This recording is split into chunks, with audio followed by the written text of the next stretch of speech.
ඔව් ඔයා දැනටමත් දන්නවා අද මගේ රෙසිපි එක. අද මම හදන්නේ රසම රස පෝක් ස්ටූ එකක්. ඔයාලා දන්නවනේ රෙස්ටොරන්ට් එකේ රස. ඉතින් ඒ රසයේ කිසිම අඩුවක් නැතිව කෘතිම රසකාරක මුකුත් නැතිව අපි බලමු රසම රසට කොහොමද මේ පෝක් ස්ටූ හදාගන්නේ කියලා. වැඩි කතා නැතුව යමුද වීඩියෝ එකට.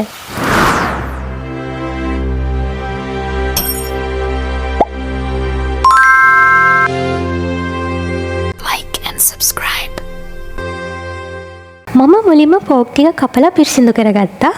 ඊළඟට කහ ටික, රසානුව ගම්මිරිස් කුඩු, ඊළඟට සරක්කු කුඩු, ඒ වගේම රසානුව ලුණු, කුරුඳු පොතු, ඒ වගේම ගොරක, කරාබු නැටි, එන්සල්.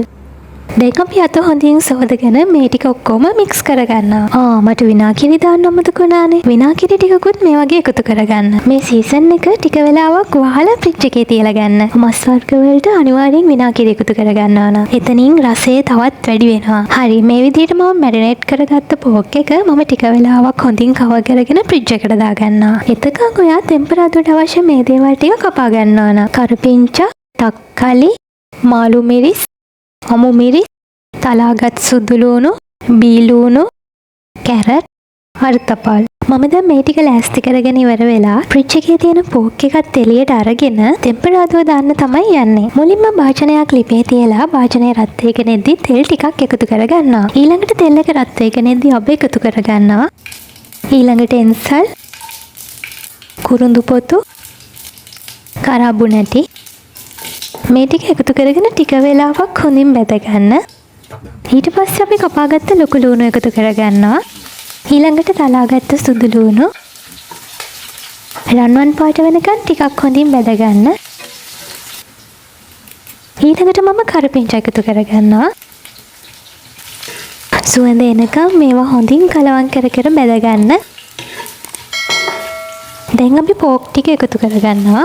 මෙතනදී ඔයාලා ෆ්‍රිජ් එකට දාලා නම් පෝක් එක ගන්නේ කාමර උෂ්ණත්වයේ තියලා තමයි අපි මෙතන ටෙම්පරාදුරට මේක එකතු කරගන්න ඕනේ. එහෙම නැතුව ෆ්‍රිජ් එකෙන් ගත්ත ගමන් ටෙම්පරාදුරට එකතු කරගන්න එපා. ඊළඟට මම වතුර ටිකක් එකතු කරගන්නවා. මේක ටිකක් තැම්බෙන්න ඕන. දැන් මේ ටික මේ විදියට කවලම් කරගෙන ඊළඟට මම එකතු කරගන්නවා කපාගත්ත අල. ඊළඟට කැරට් ටිකත් එකතු කරගෙන හොඳින් කවලම් කරගන්නවා. ඊට පස්සේ ටිකක් තැම්බුණාට පස්සේ මම උකු පොල් කිරි කෝප්පයක් මේකට එකතු කරගන්නවා. දැන් ආයෙත් මේ වගේ කවලම් කරගෙන මේක ලිපේ තැම්බෙනකන් හොඳින් වහලා තියාගන්නවා. මේ වෙලේ ලිපේ ගින්දර අඩු කරලා තියන්න ඕනේ නැහැ. සාමාන්‍ය මට්ටමක ගින්දර තියාගන්න. මොකද අපිට මේක හොඳින් තම්බ ගන්න ඕන. මේ තියෙන විනාඩි 10කට වගේ පස්සේ තවම නම් තැම්බිලා මදි. මම තව ටිකක් තම්බ ගන්නවා. මොකද මස් වගේ දේවල් හොඳට තම්බලා ආහාරයට ගන්න එක තමයි සෞඛ්‍යයට හොඳ.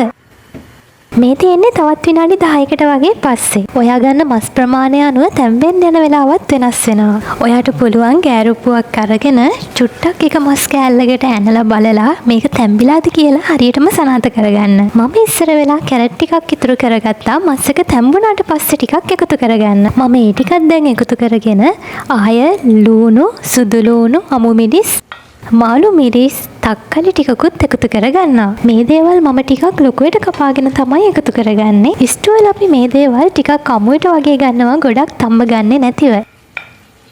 මේ ටික ඔක්කොම එකතු කරගෙන ආයෙ ටික වෙලාවක් වහලා තියෙනවා තව ටිකක් තැම්බෙන්න.